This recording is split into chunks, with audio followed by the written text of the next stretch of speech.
Je vous propose de commencer cette séance du conseil municipal qui comporte quand même une quinzaine de délibérations, donc qui va durer un certain temps.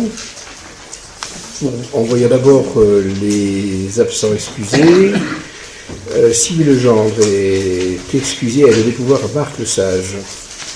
Aziz Bouslibani a donné pouvoir à Michel Thomas. Patrick Lefrançois à Jacques Guillemet. Laura Benchida à Paulette Mercier. Christian Fauchy à Jean-Yves Tabourin. Manuela Dos Santos vient de me faire parvenir un SMS me disant qu'elle est en retard, mais qu'elle va arriver. Bernard Vincent a donné pouvoir à Michel Bontou. Et Stéphane Pinault a été annoncé en retard et a donné pouvoir à M. Anctil en attendant. Est-ce qu'il y a des... Je pense avoir parlé de tout le monde, tous les autres collègues sont présents. On est d'accord. Merci, tu peux faire passer. Avant de passer à l'ordre du jour, compte tenu des événements que nous connaissons tous, je veux parler bien évidemment des événements de Strasbourg, je vais face à donc, un acte terroriste à nouveau.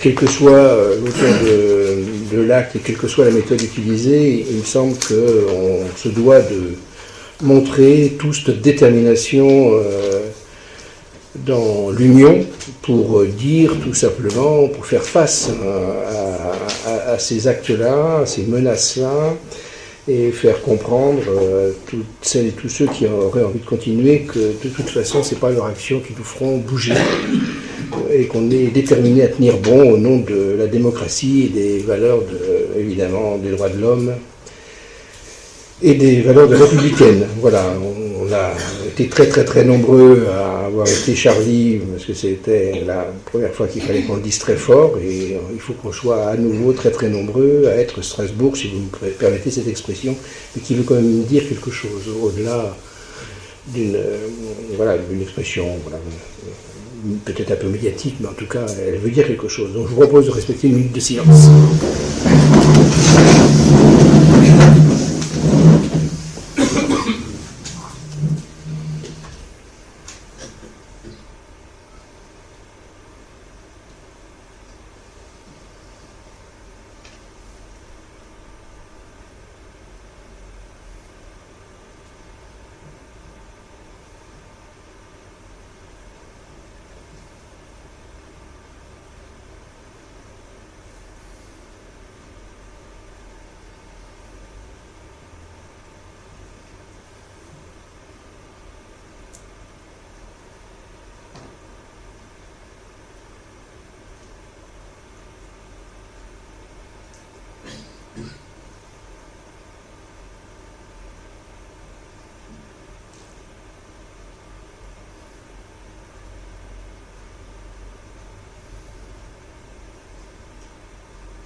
Merci.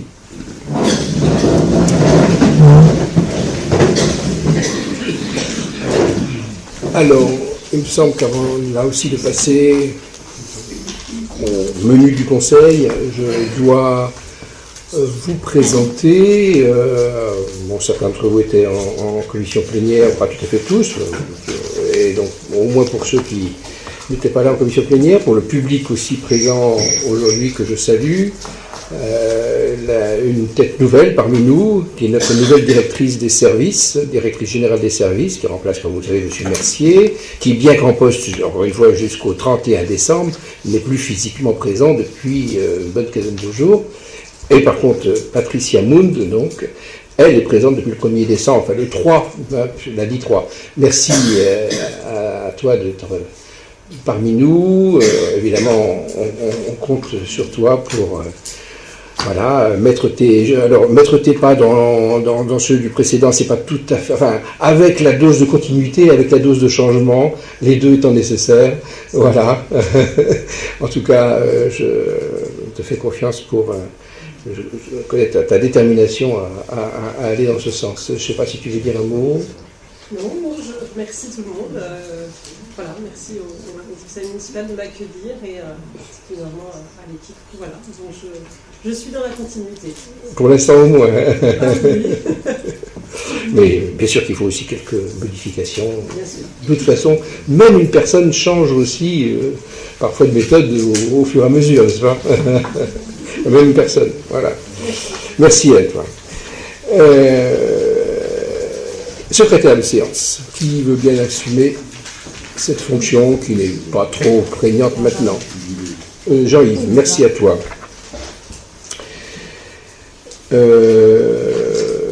Information, oui, finalement, la délibération sur le nom de rue est reportée. On a contacté l'agglomération qui, finalement, n'est pas si pressée que ça, peut attendre fin février. Donc ça va nous permettre de contacter la personne auquel on a pensé pour ce nom de rue. Je ne dévoile rien aujourd'hui au public, je veux dire. Et comme ça, on devrait avoir son consentement avant de donner le nom officiel. On attendra donc fin février. Par contre, il y aura un point sécurité dans le prolongement de celui qui a été fait en commission plénière, mais cette fois-ci présenté par Michel Bontou. Nous y allons. Remerciements. La SPTT nous a remerciés. Mais vous avez eu les informations, les décisions, même chose, vous les avez eues. Est-ce qu'elles vous appellent de votre part des questions? Oui. Non. Juste une petite question. Pour les décisions qui sont marquées en cours d'instruction, du coup, elles reparaîtront à un prochain conseil municipal ou... Tout à fait, oui. Pour l'instant, c'est un numéro qui a été bloqué, donc c'est très théorique, hein, mais c'est un numéro qui a été bloqué par le service dans l'attente de prendre l'acte et de le signer. Donc, soit ça va jusqu'au bout et vous aurez forcément le compte rendu, donc le retour, soit on abandonnera ce numéro et l'acte ne sera jamais pris. En fait. Donc le numéro ne sera jamais attribué, mais ça vous le saurez sur un prochain conseil municipal. D'accord, parce que là on valide sans valider, mais du coup, voilà. Là, c'est une information. Pour le 72 et le 75, c'est une information. Bon, où vous validez le fait que vous êtes au courant, qu'il y a quelque chose en cours, qui peut continuer mais qui peut s'arrêter. Enfin, voilà, non mais... Oui, voilà, si je peux me permettre, ça paraît un peu... C'est vrai que moi, c'est la première fois que je le vois, je crois. Oui, alors, allez-y. C'est pour éviter que, disons, qu'on se pose la question pourquoi il n'y a pas le numéro 72. Voilà. D'accord. Voilà, parce que c'est une explication. Voilà. D'accord. Donc la 72 a certainement été décidée avant la 73, mais la 73 a été plus vite que la 72. Voilà. Ah, voilà. Bon, pendant qu'on en est aux explications, la 70 et la 73, la 73 étant la suite de 70, a priori, vous verrez la prochaine fois qu'elles n'ont pas été mises en œuvre. Et donc, vous aurez une délibération disant qu'elles n'ont pas été mises en œuvre. Comme quoi, vous voyez, il y a des... Tout peut arriver. Mais il y a des situations un peu particulières, voilà. Et elles n'ont pas été mises en œuvre de façon à faire une certaine économie, mais on pourra vous dire ça au moment où on verra la délibération, la décision au prochain conseil. On vous expliquera tout aussi sur ce point-là. Autre question? Il n'y a pas à voter, on est d'accord sur ce point. Compte rendu. Est-ce qu'il appelle de votre part un certain nombre de remarques? Il semble que non. Nous votons. Est-ce qu'il y a des avis contraires ou des abstentions? Il n'y en a pas. Il est donc adopté. Merci à vous. On arrive à la première délibération avec la citoyenneté et Maryse Legrand.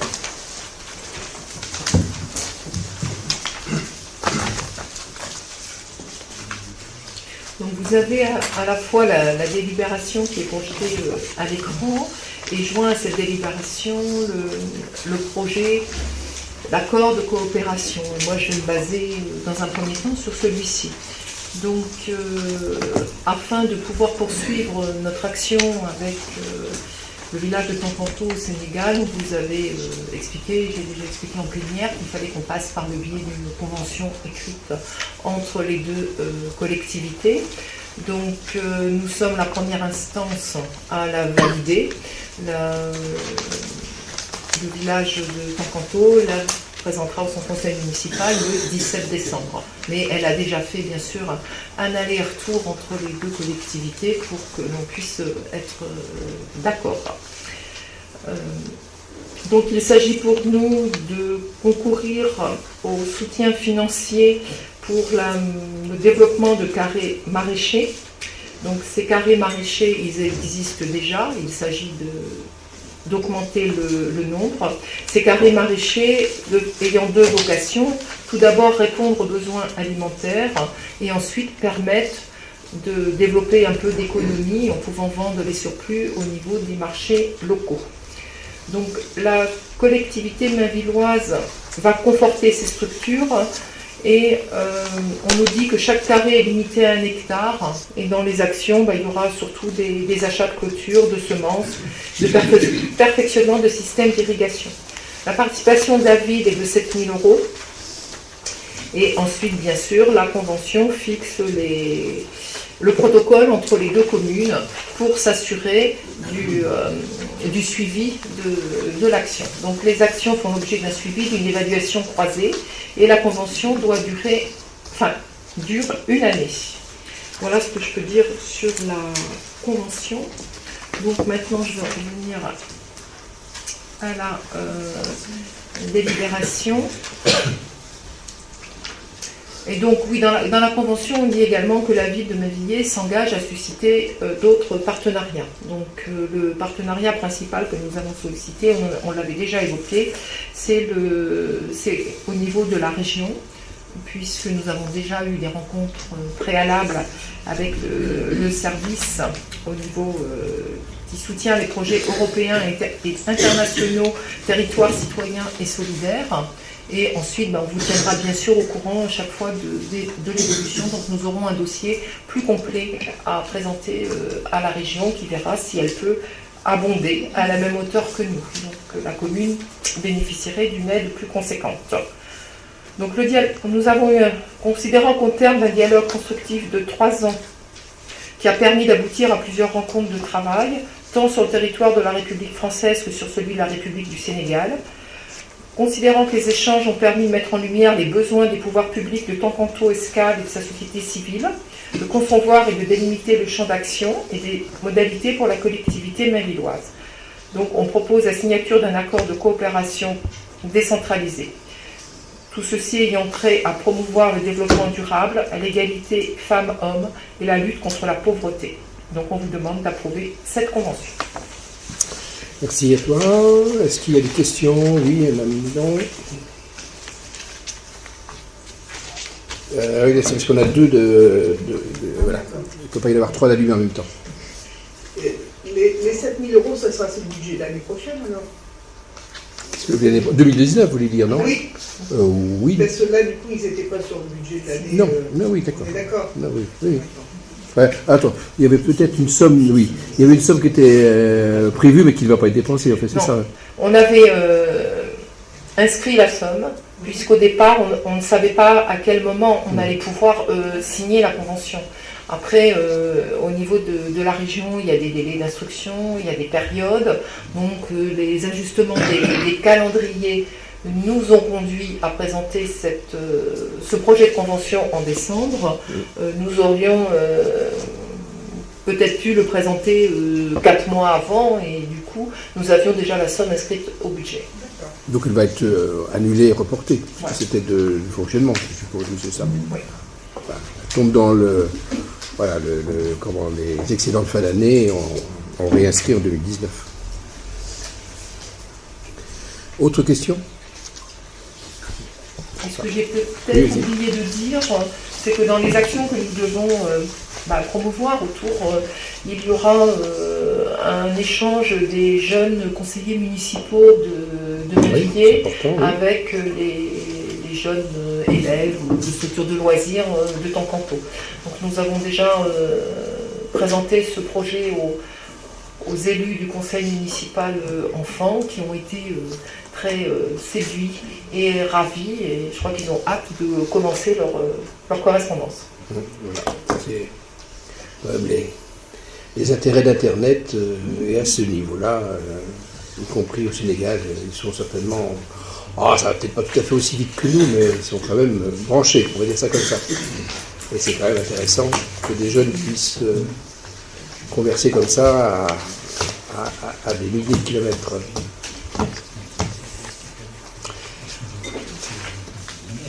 On peut voter? Il n'y a pas d'autres questions? Il semble qu'on peut voter. Alors, est-ce qu'il y a des avis contraires? Est-ce qu'il y a des abstentions? Merci pour cette unanimité, pour ce vrai premier projet, en fait, de coopération décentralisée vinvillois, même si il y a pu en avoir d'autres, mais qui n'étaient pas à cette hauteur-là et de cette dimension-là. Merci à vous. On arrive aux finances. Je rapporte 2 délibérations. Une première sur les avances de subvention. C'est une délibération habituelle, annuelle. Il vous est proposé d'accorder donc les avances aux majorettes pour 2 000 €, au Papama pour 10 000 €, au handball pour 25 000 €, au football pour 31 000 et au CCAS pour 250 000 €. La vocation à mettre qu'au maximum 50% de la subvention 2019 demandée. Bon, donc voilà, on prend toujours des réserves en disant que le versement pourrait être révisé à la baisse en fonction du dossier de demande de subvention, mais bon, il y a de fortes chances que la subvention accordée au final sera supérieure à cela et qu'il n'y aura pas de problème d'éventuel remboursement, je ne sais quoi. Enfin, il n'y en a jamais eu jusqu'à maintenant, en tout cas. Des questions? Nous votons. Est-ce qu'il y a des avis contraires? Des abstentions? Unanimité. Manuel, j'ai fait part de tes excuses et de ton avis d'arriver en retard. Tu vas pouvoir participer au vote de la prochaine délibération, la 3e. Investissement anticipé, dossier vu dossier plus important, évidemment, que le précédent, encore plus important, avec donc le fait de demander une anticipation pour un certain nombre d'investissements. Les textes nous permettent de demander de l'anticipation pour un montant au plus égal à 25% du montant investi l'an dernier. On a investi presque 5 millions l'an dernier, donc on peut aller jusqu'à presque 1 250 000, 1 244 552 € très exactement. Voilà, c'est là-dessus que l'on vote. Mais à Mamilly, on a pris une bonne habitude qui est de vous en dire plus. On vous donne un certain nombre de projets qui pourraient être menés dans le cadre de cette délibération. Mais encore une fois, cette liste est donnée à titre indicatif, ce qui veut dire qu'elle n'est pas donnée non plus n'importe comment, ce qui veut dire qu'il y a toutes les chances que les projets qui sont donnés ici soient réalisés, mais il peut toujours y en avoir un ou deux qui seront réalisés, pas forcément avec le même montant, ou pas réalisés parce que prenant du retard, etc. Et puis il y avoir un ou deux ou trois autres projets qui soient menés, qui ne soient pas indiqués, encore une fois, puisque en fait on vote encore une fois sur la somme de 1 244 552 €. Est-ce que vous souhaitez d'autres informations? Non? On peut voter. Est-ce qu'il y a des avis contraires? Est-ce qu'il y a des abstentions? Merci pour notre unanimité à nouveau. On arrive au foncier. Sylvie Legendre étant absente, c'est Michel Bontoux qui rapporte. Donc la délibération 4, donc parcelle cadastrée AW 125, 6 allées du Bois du Château, cession au profit d'Habitat Aurélien. Donc en fait, Habitat Aurélien a fait savoir qu'ils étaient intéressés par cette parcelle. Ça a été acté lors de leur conseil d'administration. Le directeur, M. Joliet, est donc revenu vers la ville. Il vous est donc proposé de décider la cession au profit de l'Office public de l'habitat Aurélien. Donc cette parcelle a une surface de 1279 m² au prix de 55 € le mètre carré, donc un total de 70 345 €. Et donc on vous demande également d'autoriser M. le maire ou son représentant à signer l'acte de cession. Maryse, tu as oublié, voilà, merci à toi. Ça, voilà. Est-ce qu'il y a des questions?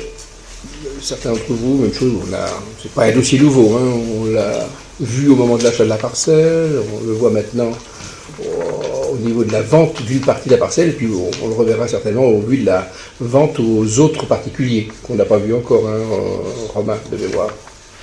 La vente aux particuliers, je ne pense pas qu'on l'ait vu encore, ça nous dit rien. Et on est en contact encore avec eux pour des histoires de terre à mettre, etc. Mais enfin, ça va venir, a priori. On a l'accord de 4 riverains sur 5, je crois, pour la vente des parcelles qui sont en bleu et vert, là. Enfin, aujourd'hui, on ne parle que d'habiter Aurélien. On peut voter. S'il y a des avis contraires, est-ce qu'il y a des abstentions? Unanimité, donc. Rapport d'activité de Chartres Métropole.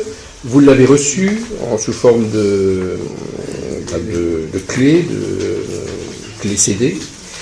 Il n'est pas question de faire ici, évidemment, de le présenter de façon exhaustive.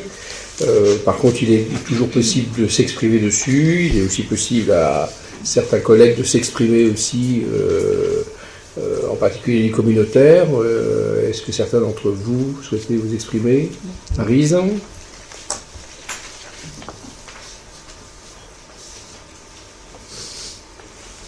Alors, je vais m'exprimer plus spécifiquement sur la commission où je siège, qui est la commission Affaires sociales, logement et grand équipement. Donc, un point important de cette commission, c'est page 16, vous devez suivre en même temps, puisque je vois que vous l'avez mis à l'écran.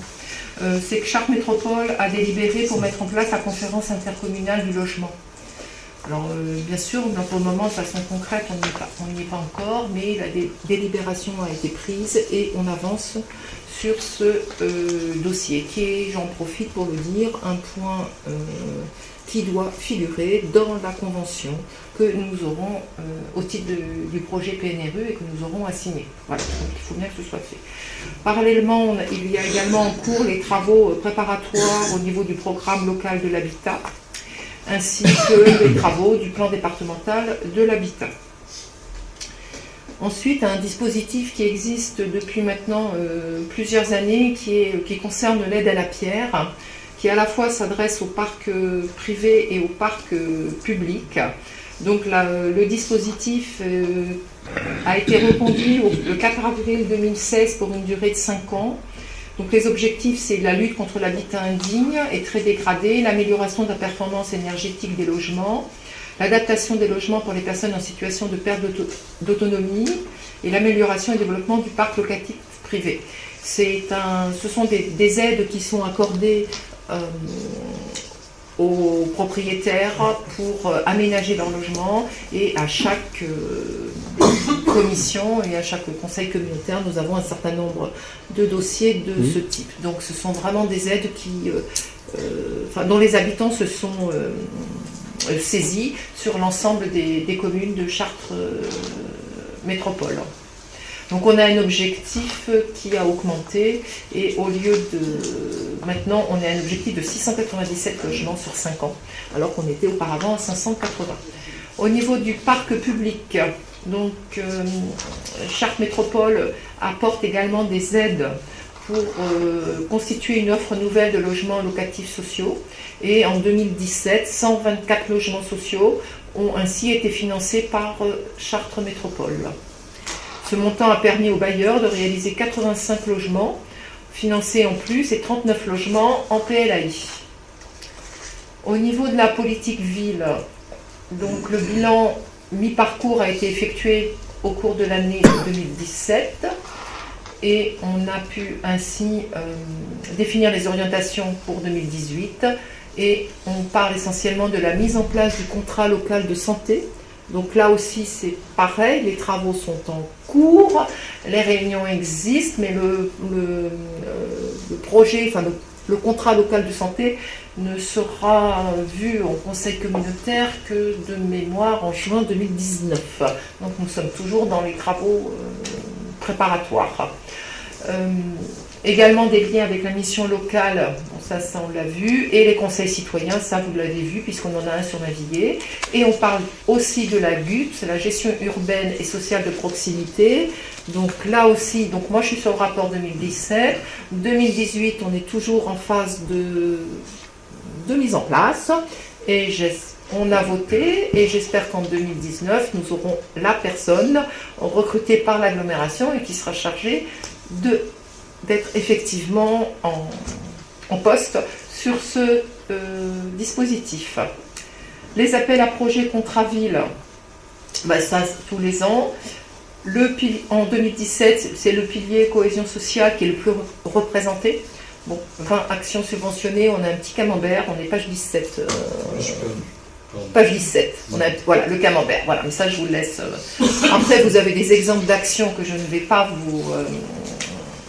que vous découvrirez. Et on arrive à la page 19, à la signature du protocole de préfiguration, pour les quartiers PNRU. Donc voilà ce qui concerne la partie habitat-logement. Pour la partie grand équipement, c'est page 55, je fais un grand saut. 2017, donc nous avons tout d'abord nous avons eu le réaménagement de l'aérodrome. Donc il a été la nouvelle plateforme a été inaugurée le 9 septembre 2017. Voilà. Ensuite le complexe aquatique. Donc c'est toujours Vermarine qui assure l'exploitation. Et on nous parle en 2017 des projets d'agrandissement qui ont été réalisés l'an passé. Au niveau des autres équipements sportifs, donc page 57, puisqu'il faut quand même se souvenir qu'un certain nombre d'équipements sportifs dans les communes sont d'intérêt communautaire. Il n'y a pas que les grands équipements comme l'Odyssée et l'aérodrome.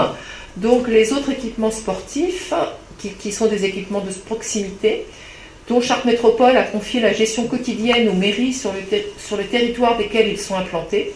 Donc nous avons le dojo de Saint-Georges-sur-Eure, le terrain de baseball de Géninville, le nouveau complexe sportif Marcel Jardet de Jouy, et depuis 2013, les installations sportives du collège de Soutine de Saint-Pré. Voilà. Ensuite, nous avons les actions jeunesse, aussi toujours dans cette commission, page 58. Donc la délégation de service public a été renouvelée le 1er janvier 2016 pour une durée de 5 ans avec l'association des PEP 28. Les accueils de loisirs s'adressent aux enfants de 3 à 11 ans dans l'une des 39 communes dites périurbaines du territoire. Et page 59, je vais vite, mais autrement c'est un peu long quand même. Page 59, une information sur les points information jeunesse. Donc les points information jeunesse qui sont des lieux d'information qui s'adressent à tous les jeunes de manière anonyme et gratuite. Donc le point information jeunesse de Chartres Métropole a 2 antennes, une antenne étant sur Saint-Georges-sur-Eure et l'autre sur Baillot-l'Évêque. Et puis, derrière, page 60, la petite enfance et le relais d'assistante maternelle, puisque là aussi, pour les communes périurbaines, la gestion de la petite enfance et du RAM est assurée par Chartres Métropole. Donc voilà. Donc tout ce travail qui est réalisé en commission, en général, il y a au maximum 6 commissions par an et qui durent à peine 1 heure chacune. Voilà. C'est même parfois prévu pour une demi-heure sur un calendrier. La dernière était prévue pour 3 quarts d'heure. D'accord. Voilà.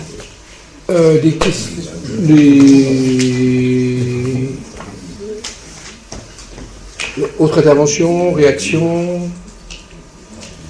Semble pas. Pour ma part, je peux vous parler un tout petit peu finance, comme je l'avais fait l'an dernier, dans la continuité. Donc ça c'est page 69 si vous souhaitez y aller. Bon, au début, des informations générales sur l'exécution du budget. J'essaie d'aller vite moi aussi. Les dépenses d'équipement et l'immobilisation financière en 2017 sont à hauteur de 62,4 millions d'euros. Ce n'est pas la totalité des dépenses d'investissement, puisqu'on voit à la page suivante, 73, que les recettes d'investissement sont à hauteur de 71,1 millions.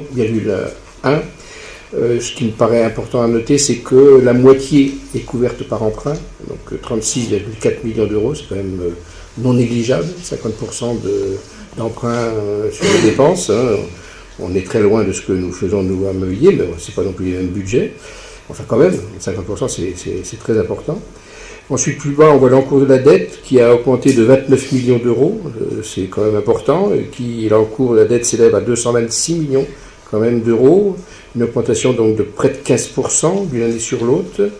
Alors, voilà, les chiffres ne sont pas tout à fait les mêmes suivant qu'on intègre, voyons voir si on intègre le budget aménagement ou pas. Avec le budget aménagement, c'est même près entre 36 et 37 millions d'euros en plus qui ont été empruntés. Voilà ce que j'ai pu voir. Et donc, il est indiqué que les ratios de désendettement se maintiennent à des niveaux très satisfaisants. Mais on va voir quand même ils continuent à être très haut quand même. Hein. J'ai vu aussi que le taux d'intérêt moyen de la dette est de 3,08%, donc c'est quand même un taux d'intérêt relativement élevé par rapport à ce qui se pratique dans les dernières années, mais ça vient à mon avis du fait que, vous savez, il y avait eu une renégociation de la dette parce qu'il y avait des emprunts toxiques, et donc en général quand on renégocie des emprunts toxiques, ben on a un taux d'intérêt qui évidemment monte. Hein. Donc 3,08 c'est quand même important au jour d'aujourd'hui en fonction des taux pratiqués. Donc, sur le page 74, sur le budget principal, on voit que le nombre d'années de capacité de désendettement, alors il diminue un peu celui-ci de 8 à 7, mais sur le budget des déchets, il augmente un tout petit peu, en dessous de 4, il passe à au-dessus de 4. Sur l'eau potable, ça diminue un peu de 5 à 6. Sur l'assainissement, on est à 18,3, alors on diminue à 17, mais c'est quand même très très très élevé. Et le budget transport, lui, augmente assez nettement, pratiquement double, plus de doubler, même de 2, 3 à 5 années, plus de 5 années même. Voilà. Après, il y a des questions des dotations de solidarité, mais ça, bon, je vous en parle assez fréquemment, donc je vous en fais grâce aujourd'hui. Normalement, je vous ai déjà tout dit plusieurs fois sur tout ce qu'il faut penser de cette dotation de solidarité qui n'en est pas une. Est-ce qu'il y a d'autres interventions? Non? Bon, on va passer à la délibération suivante. Protection fonctionnelle, donc c'est du juridique, c'est moi qui rapporte également. J'ai vu en séance, commission plénière aussi. Alors, Monsieur X, évidemment, on ne peut pas lui donner son nom, a tenu des propos outrageux, c'était en décembre 2016, à l'égard de 2 agents de la police municipale qui se trouvaient être des ASVP, des agents de sécurité de la voie publique. Mesdames Claudine Huré, connue plutôt sous le nom de Poula, parce que Huré c'est le nom de jeune fille, et Sandrine Butterman. Monsieur X a été condamné au tribunal correctionnel, mais c'est à la collectivité d'avancer des sommes dues et à nous de nous retourner vers cette personne, Monsieur X. Et donc, je ne peux le faire sans votre accord, le fait de verser ces sommes de 200 € à chacune des 2 personnes.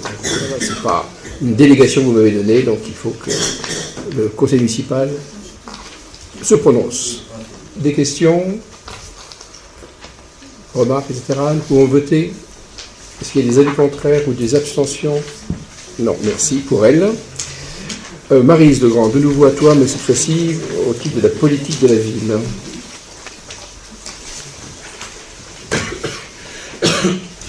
Donc là, il s'agit de vous présenter la délibération relative à la déconstruction de l'immeuble Banane, situé du 19 à 45 de la rue Jean Jaurès. Donc, cet immeuble est constitué de 147 logements locatifs sociaux. L'Office public d'habitat Eure-et-Loire souhaite démolir cet immeuble. Il a adressé un courrier. Le projet s'inscrit dans le cadre du projet de mutation urbanistique de Talmont.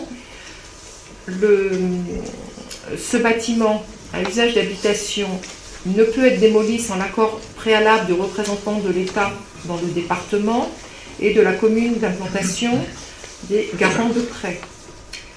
Donc il vous est proposé de donner votre accord, et avant je voulais vous dire que le bailleur a déjà saisi l'État. qui a donné son accord. Donc nous intervenons derrière, une fois que l'accord a déjà été donné par l'État. Donc, il est proposé au Conseil de donner son accord pour la déconstruction de cet immeuble.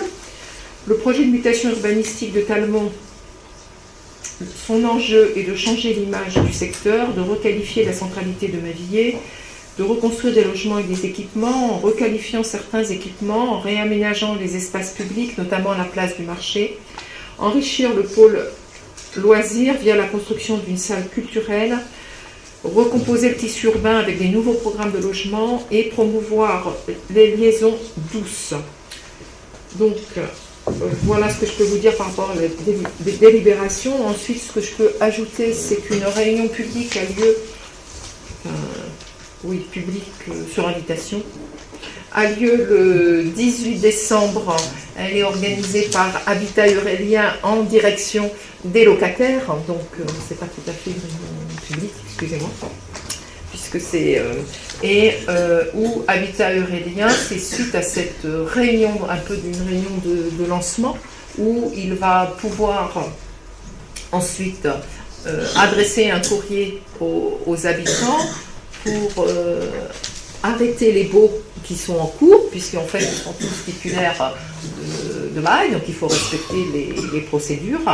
Et au cours de cette réunion, va leur être présenté le déroulé du relogement, puisque quand cette opération se fait dans le cadre d'un projet en rue, un certain nombre de règles sont établies par l'État, à savoir que les personnes auront la possibilité d'avoir trois relogements pourra leur être proposé.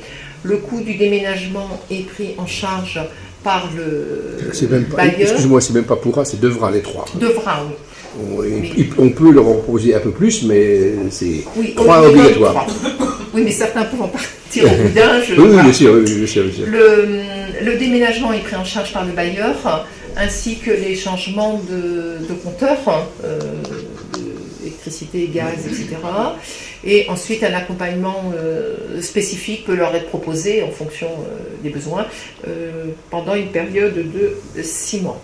Voilà ce que je peux ajouter en complément à cette délibération. J'ajoute que la réunion du 18 a lieu en mairie, salle d'honneur, 14h. Pas d'autres. Oui, Madame Amour. Je voulais savoir, à titre comme ça, est-ce que vous savez à peu près où qu'on pourrait reloger les gens de l'immeuble qui vont être démolis? Oui. À peu près. Alors, une partie des locataires seront, ils seront de toute façon relogés dans les parcs des bailleurs sociaux. Parce que si tout à l'heure j'ai parlé au niveau du rapport d'activité de la commission intercommunale d'attribution de logement, c'est bien aussi pour que certaines règles puissent exister au niveau de l'agglomération et non pas uniquement à l'échelle de la ville. Donc voilà. En fait, le bailleur va partir de leurs attentes. Déjà, voilà. Partir de leurs attentes. On parle de leurs souhaits. De leurs souhaits. Certains habitants vont sans doute exprimer le souhait de quitter Mavillé pour se rapprocher de leur lieu de travail. Enfin, bon, c'est ce qu'on a pu voir et ce qu'on voit régulièrement. D'autres feront sans doute le souhait de rester sur Mavillé. Donc, il leur sera fait à ce moment-là des propositions dans le parc du bailleur tel qu'il existe sur Mavillé et dans le parc qui sera reconstruit. Voilà. Je peux pas vous dire aujourd'hui. Quand il sera reconstruit. Quand il sera reconstruit. Je peux pas vous dire aujourd'hui précisément où les personnes vont être reconstruites. Jusqu'ici. Oui, relogées, pardon. On pourrait peut-être aussi les reconstruire. Par exemple, on voit bien à chaque fois qu'il y a des départs que un certain nombre veulent quitter la commune. Enfin, je veux dire pour des raisons essentiellement professionnelles. Si je peux compléter, il faut que tu... Voilà. Donc, toujours difficile de savoir exactement ce qui va se passer. Par contre, on a quand même un exemple à taille plus réduite qui est Mandela, qu'on a mené. Et sur Mandela, je crois que c'est 25% des locataires qui ont été relogés en dehors de mobilier, et sur la base de leur choix. Et donc, environ 75% qui ont été relogés sur mobilier, pas forcément Habitat Aurélien, mais ça peut être 3 FICL, voire un autre bailleur social, puisque on a 5 bailleurs sociaux sur la commune, donc voilà. Chartres Métropole Habitat, à la Roseraie, Eure-et-Loire Habitat. Voilà, ça dépend beaucoup du choix des locataires. On va dire que, par contre, voilà, si Habitat Aurélien, lui, il est obligé de trouver une solution si d'autres solutions ne sont pas trouvées, avec d'autres bailleurs sociaux ou dans d'autres communes ou je ne sais quoi. Lui, il est de toute façon obligé de trouver une solution. Le relogement va aussi tenir compte des tailles de famille. C'est aussi le moment pour le bailleur de mettre un peu à plat, enfin le mot pas joli, mais l'adaptation, disons, entre la composition familiale et la taille du logement. Peut-être que certaines personnes vont profiter de cette destruction pour demander des logements plus petits, enfin, des personnes seules qui sont restées dans des logements un peu grands. Dans les deux sens. Oui. Dans les deux sens, enfin, voilà, vont essayer de toute façon, le relogement est proposé, sera fait par rapport aux gens qui sont titulaires des baux. Hein, c'est ceux qui sont titulaires du bail locatif et les personnes, leurs ascendants, qui sont relogés. Voilà. Oui, Michel Bontou, qui suit, elle, dans sa délégation, la Tribunal des logements sociaux, me dit que, évidemment, ça sera aussi souvent dans l'autre sens. Il y a des familles, on le sait, un peu nombreuses, dans des logements un peu trop petits. Comme on a relativement peu de logements, de grands logements, sur Mavilliers et même ailleurs sur l'agglomération, il n'y en a pas eu suffisamment de construits globalement. Hein, voilà, pendant un moment, on construisait du T3, du T4, voire du studio. Moi, j'ai souvent entendu dire, voilà, oui, pour les jeunes, il faut des studios, et puis on s'est aperçu qu'à Mavilliers, on a des grandes familles, et que j'ai souvent été obligé de pousser, depuis que, en tout cas, je suis maire, les bailleurs sociaux à construire des grands logements. Ils ne le faisaient pas naturellement. Donc, on a un certain, on en manque, on n'en a pas assez, globalement. Et donc, on sait qu'on a des familles où il faudra accorder un grand logement, voire 2 logements, s'il y a des enfants plus jeunes qui sont devenus majeurs et qui peuvent prendre leur envol, etc. Voilà, tout ce qui peut se passer. Ce qui me paraît important, hein, c'est on a 2 ans, pas tout à fait 2 ans, puisque le top départ a été donné... On a 2 ans. Oui, mais à partir de octobre... À partir du 1er novembre. À partir du 1er novembre, voilà. Donc on est déjà au décembre, donc voilà, et on a 2 ans moins 1 mois. Hein. Mais ça fait rien, ça donne quand même le temps de faire les choses correctement, et on a tenu à cette durée-là. Habitat Aurélien joue, voilà, on a discuté, parce que les intérêts ne sont pas toujours convergents. Mais on reconnaît un partenaire au fait qu'il entend les demandes de l'autre. C'est très important. Et trouver un compromis donc, entre des intérêts parfois divergents.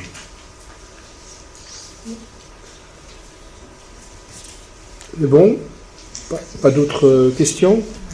Oui, Denise, oui, vas-y. J'ai juste une remarque, c'est que la banane, elle va jusqu'au 47 et non pas au 45, c'est tout.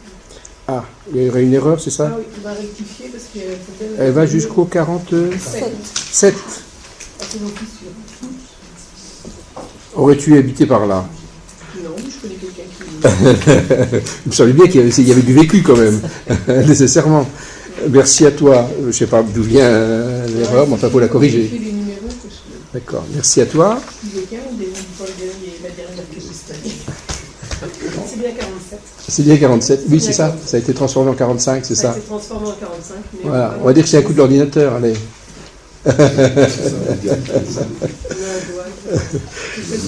Bon, merci Denise. Pas d'autres questions? On vote. Est-ce qu'il y a des avis contraires? Est-ce qu'il y a des abstentions? Unanimité pour un projet qu'on lance aujourd'hui vraiment de façon concrète, on va dire. Hein. Jusqu'à maintenant, voilà, on a construit le projet, là on le lance de façon concrète. Merci à vous. On passe aux ressources humaines. Jean-Yves, c'est à toi pour 2 délibérations. Donc la première concerne un accroissement temporaire d'activité. Je vous rappelle qu'effectivement les collectivités peuvent recruter des agents contractuels en cas d'accroissement d'activité. Là, il s'agit d'un accroissement d'activité au service éducation. Alors, il y a quelques années encore, ce service éducation avait 2 personnes. Actuellement, il n'y en a plus qu'une. Compte tenu de diverses réorganisations de ce service et de divers mouvements du personnel. À terme, il est probable qu'une demi-personne serait nécessaire, en plus de la personne qui est actuellement. Mais, compte tenu des charges actuelles, et notamment de la mise en place d'un portail famille, c'est-à-dire de regrouper tous les renseignements sur une famille, quels que soient les services auxquels on s'adresse, c'est-à-dire centre aéré, cantine, périscolaire.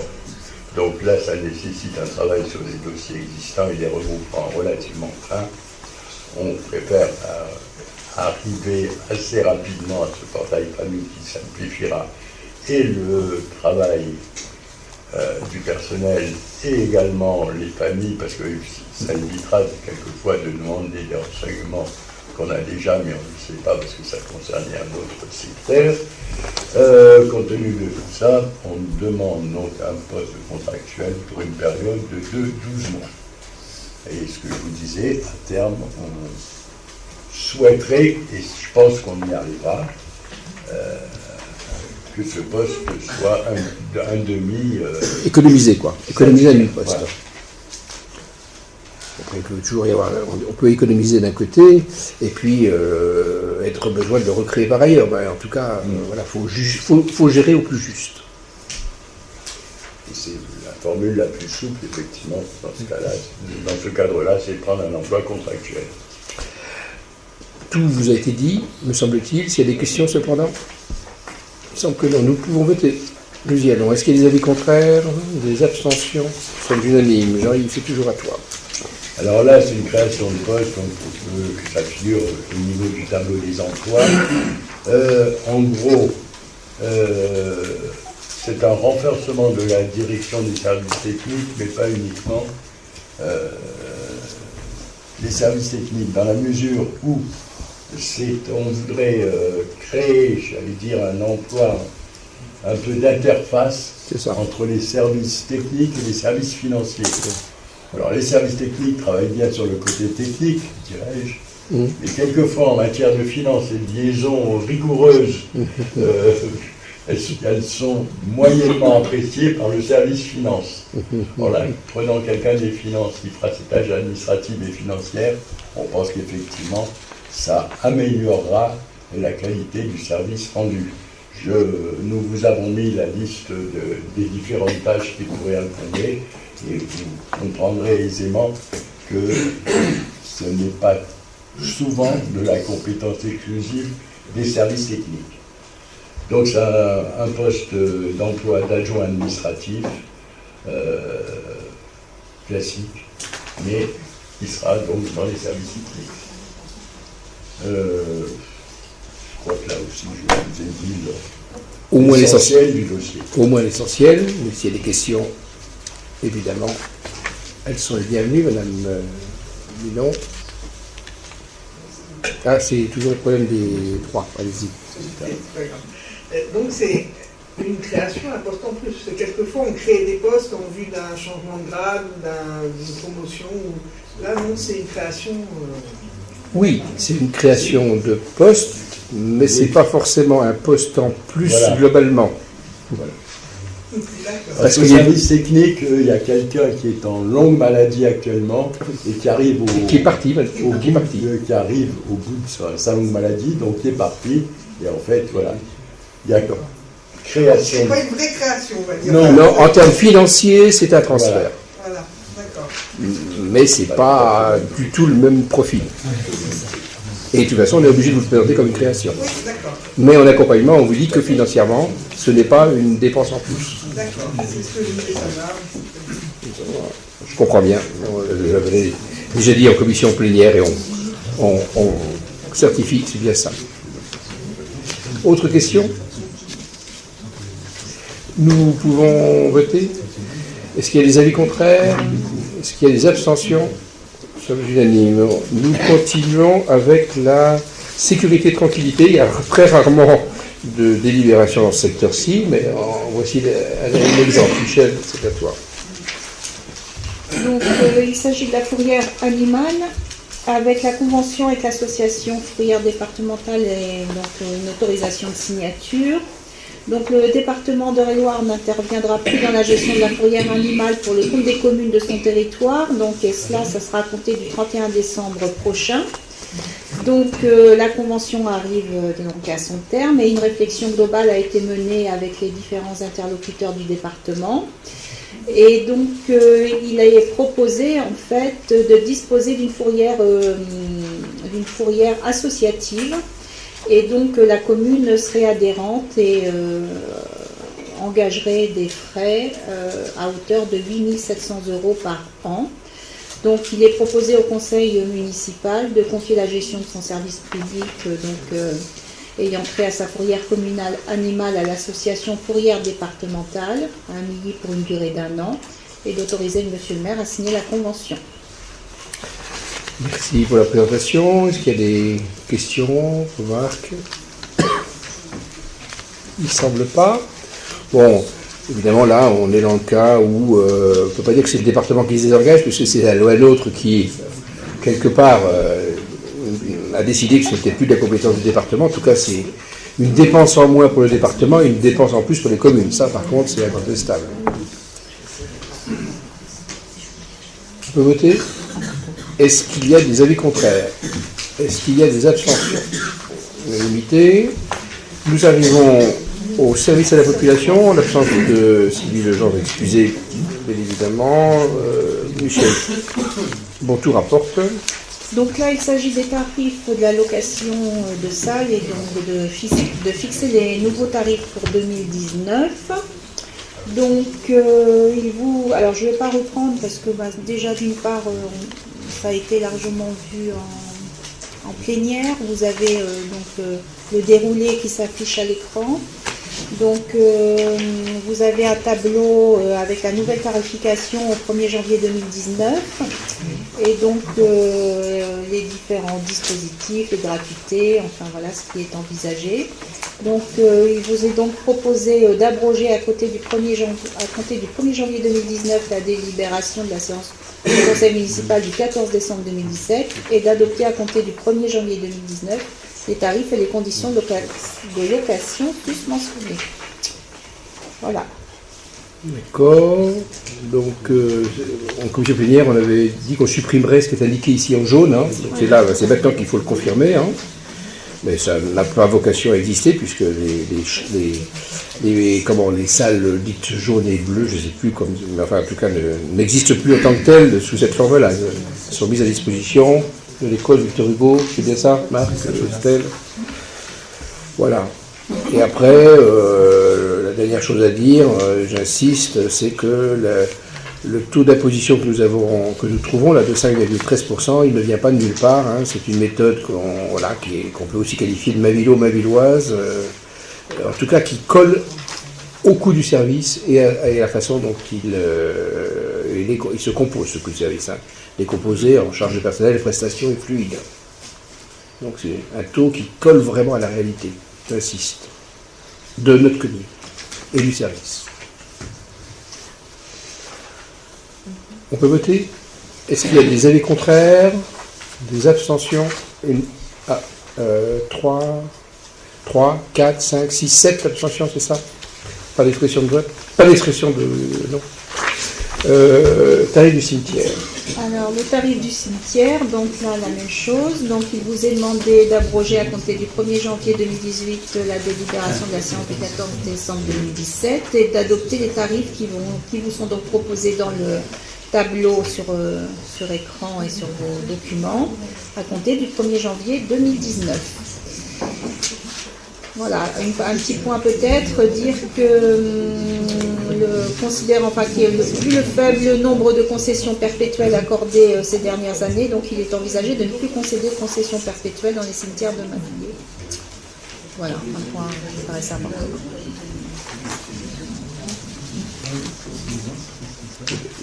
C'est pour de maintenir quand même, hein. De maintenir la tarification. Comment? Oui, c'est ça, oui, de ne plus concéder de concessions perpétuelles, mais des superpositions de... Oui, oui, je ne savais plus. J'avais besoin de réviser. Des questions? On passe au vote. Est-ce qu'il y a des avis contraires? Donc, ça doit faire 9, c'est ça? Des abstentions? Pas d'expression non plus? On a voté contre les années précédentes. Oui, d'accord. On est d'accord pour les dépenses supplémentaires sur les Mavillois. Vous connaissez ma réponse, on a le droit de changer d'avis. Oui, tout à fait. Et encore une fois, donc vous m'amenez à redire ce qui nous a amené à prendre cette position.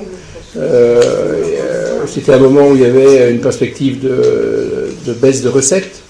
Alors, nous, c'est pas forcément l'État, où on a perdu un peu l'inflation, mais pas beaucoup plus que l'inflation vis-à-vis de l'État. C'est plutôt l'agglomération qui, elle, a fortement baissé sa dotation de sévérité vis-à-vis de nous.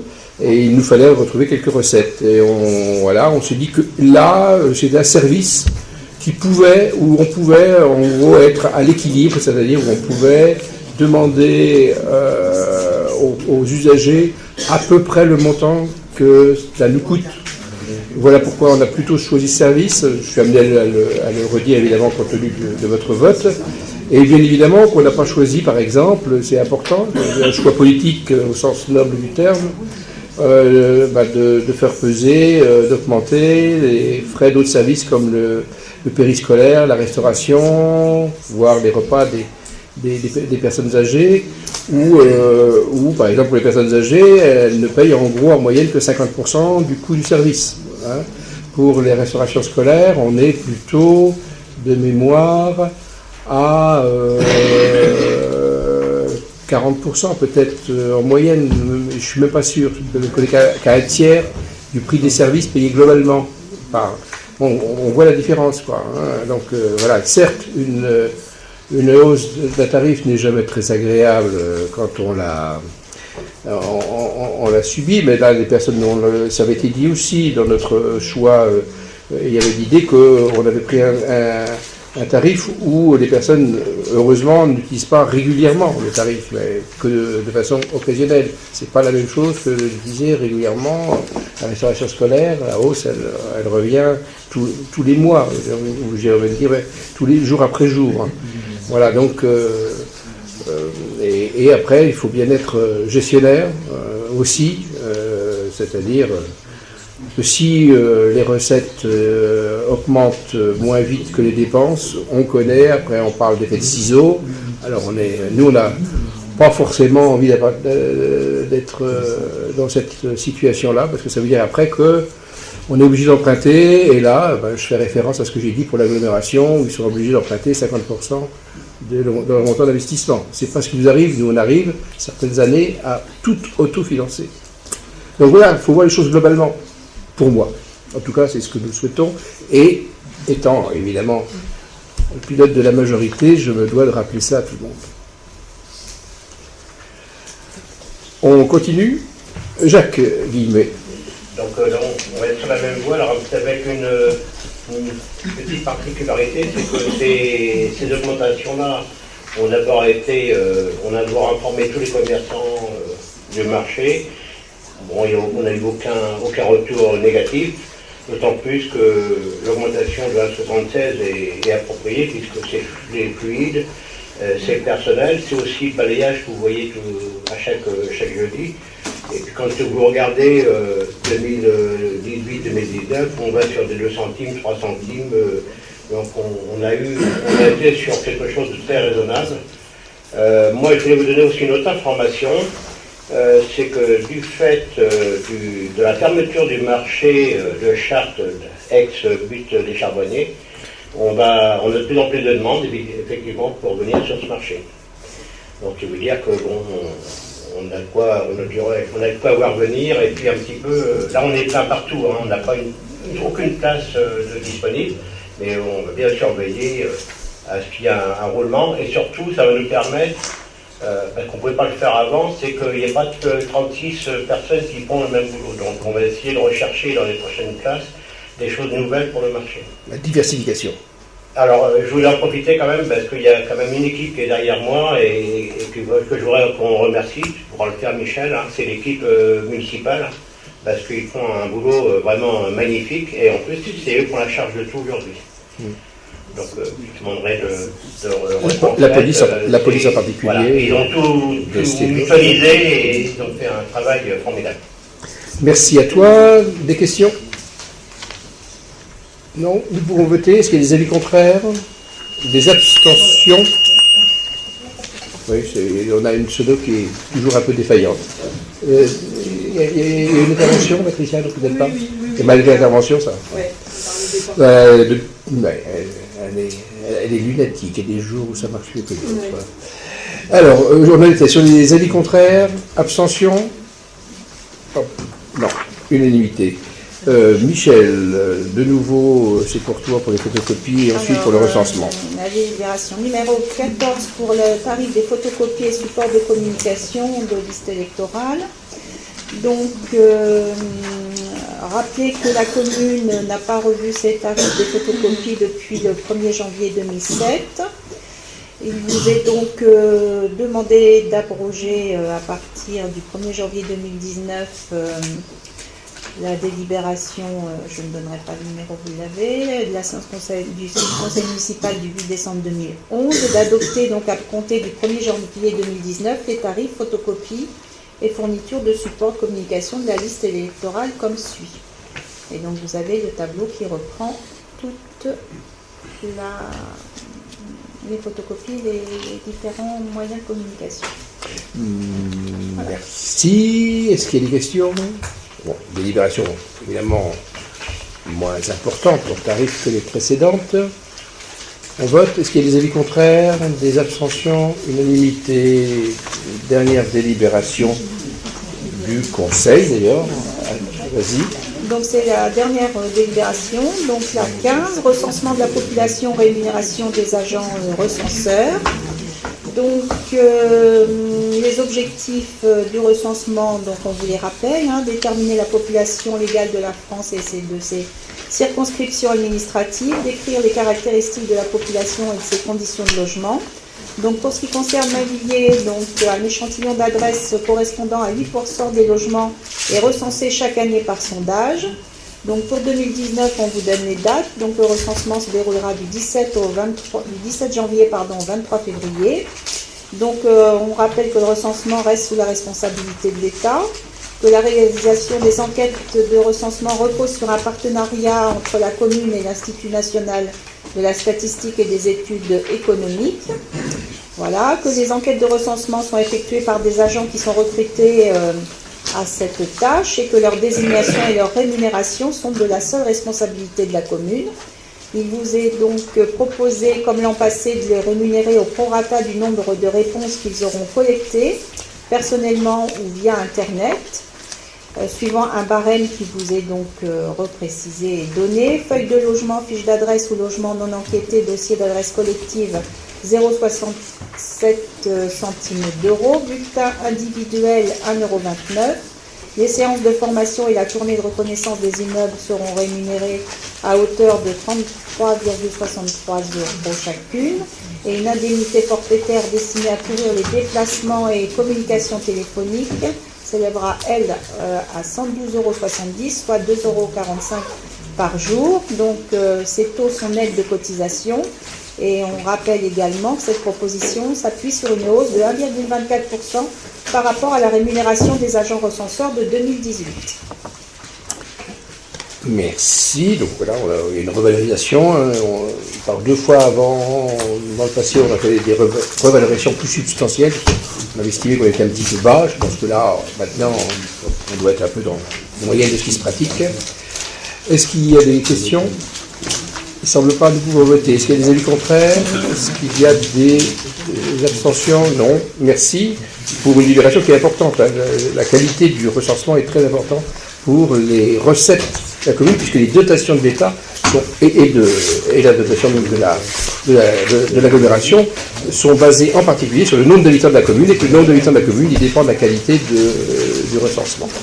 Pour terminer, je vous ai annoncé un point sécurité, donc présenté par Michel Bontou, un peu plus synthétiquement qu'en commission plénière, mais il s'agit de faire partager l'information Oui, à ceux qui n'étaient pas ici, aux collègues, mais aussi au public ici présent. Donc simplement rappeler qu'effectivement il m'arrivait par le passé de faire une communication occasionnelle. Donc là nous avons une équipe qui est au complet avec depuis maintenant 1 an Monsieur Flagel qui a pris ses fonctions et qui donc a un fonctionnement un petit peu différent de ce que l'on pouvait connaître antérieurement. Donc il fait des statistiques et donc nous sommes là à quasiment 1 an. Donc c'est la raison pour laquelle on peut vous présenter le bilan de la police municipale dans tous les domaines d'action qu'ils ont. Et préciser qu'en parallèle, auparavant, il m'arrivait de communiquer des chiffres de la police nationale, chiffres qui ne nous sont plus communiqués maintenant depuis la nouvelle nomination du commissaire principal de Chartres.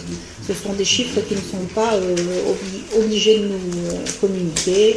Jusqu'à présent, c'était fait, lui ne le souhaite pas, donc voilà. Donc, nous le ferons davantage donc, sur la police municipale. Donc, je ne vais peut-être pas reprendre quand même parce que bon, il y a plein de choses, voir peut-être les mains courantes quand même. Par rapport à des chiffres qui sont importants comme les conflits de voisinage, vous voyez, 9 mains courantes, des conflits familiaux également, 5. Quand même le rodéo moto est quelque chose qui quand même sur lequel on est interpellé très régulièrement, sur lequel je rappelle à chaque fois qu'il est intéressant que les gens nous laissent des infos, notamment sur le numéro vert. Eh bien on voit que nous n'avons qu'une main courante qui concerne les rodéos moto. Donc c'est un petit peu en contradiction avec ce que l'on entend par ailleurs. Les dépôts sauvages, bon, ça reste des choses, voilà, les abonnements de véhicules. Et puis signalement et comportement insulte, quand même un chiffre de 16 mains courantes pour cette thématique. Donc voilà, qui est quand même assez intéressante. Au niveau des rapports, bon, vous avez différents rapports. Ça nécessite bien sûr une rédaction totale avec des objectifs bien ciblés, les objets trouvés, voilà. Donc, les arrêtés de déménagement, les déclarations de débit de boissons, les vignettes zone orange, voilà. On peut peut-être passer, c'est vrai que ça a été dit hier, présenté par M. Flagel. Donc dans le domaine opérationnel et administratif, le dossier des chiens dangereux, 5, l'affichage illicite quand même, 102, des contrôles de vitesse quand même que nous faisons, des fiches opération tranquillité vacances, 135 personnes, voilà, famille, donc en sachant qu'elle n'est plus réservée à l'été mais qu'elle se fait sur l'ensemble de l'année si besoin, dès que les gens s'absentent et souhaitent qu'une visite soit faite dans leur quartier aux abords de leur maison. Voilà. L'accueil du public, quand même 1841 personnes qui, sur 11 mois, là, sont passées par l'accueil de la police municipale. C'est quand même un chiffre important. J'attire, comme en commission plénière, votre attention sur tout le monde, sur le fait 102 affichages illicites. C'est parfois des gens qui nous ont demandé la permission d'afficher, mais normalement pour une période, qui ont vocation à l'enlever après, qui n'enlèvent pas toujours. Ça peut être aussi des gens qui ont fait ça sans demander d'autorisation, mais en tout cas, tout ceci pourrait être pénalisé. Donc, encore une fois, si vous connaissez des gens qui pratiquent cela, dites-leur bien qu'ils ne sont pas dans la légalité. 1, il faut demander autorisation. 2, une fois que l'autorisation est donnée, on doit enlever une fois que c'est fait. Toute personne, individuelle ou associative, etc. Vous voyez bien à quoi je peux faire allusion. Tout ce qui peut être sur pas de signalisation, les feux tricolores, etc. parfois chez le Mavillois, parfois chez les personnes non mavilloises, ça c'est pas toujours, c'est très divers. Donc après, on a un point sur la sécurité routière, le fait également que l'équipe intervient au niveau des établissements scolaires. Voilà, pour le permis piéton, au niveau des CE2, ça représente 7 jours et demi. Permis vélo, la sécurité routière au niveau du collège et de l'OREA. Voilà, on vous donne à peu près les matinées ou les journées. La formation et le recyclage sauveteurs secouristes du travail, donc ça concerne un de nos policiers municipaux. Voilà, avec la formation initiale. Donc une séance de journée pédagogique de 6 heures, donc ça a bien été revérifié. Oui. Ça a été par rapport à voilà, les informations là ont été améliorées par rapport à la commission plénière. Voilà. Donc dans l'année, soit 8 séances dans l'année, et puis 6 heures pédagogiques pour le recyclage, une session de recyclage. Voilà, après on vous met les réunions auxquelles notamment M. Flageol ou un de ses membres assistent, le CSPD au niveau de l'EREA, les bailleurs et puis le copilotage. Voilà. Peut-être un point par rapport au dernier point sur les caméras, qui avait été présenté également. Donc au niveau du tableau, où là il y a eu des couleurs de mise depuis également mardi en fait, avec donc en bleu les caméras ville, en jaune les nouvelles caméras, en vert les caméras du SIPPV et en orange les caméras de l'agglo Chartraine, qui sont plutôt situées sur les voies pénétrantes de la commune. Voilà. Vous avez des questions éventuelles sur ces... En jaune, les nouvelles, ils sont mavilloises. Enfin, les jaunes, c'est mavilloise, oui. Oui. Non, oui, les jaunes, oui, les nouvelles caméras mavilloises. Nouvelles caméras mavilloises. Caméras supplémentaires. On continue, c'est ça, non? Non, moi je pense que... Non, tu es arrivé au bout? Oui, c'était un petit point qui me paraissait... Bon. Eh bien, merci à toi et il est l'heure de se quitter. Bonne fin de soirée à chacun d'entre vous.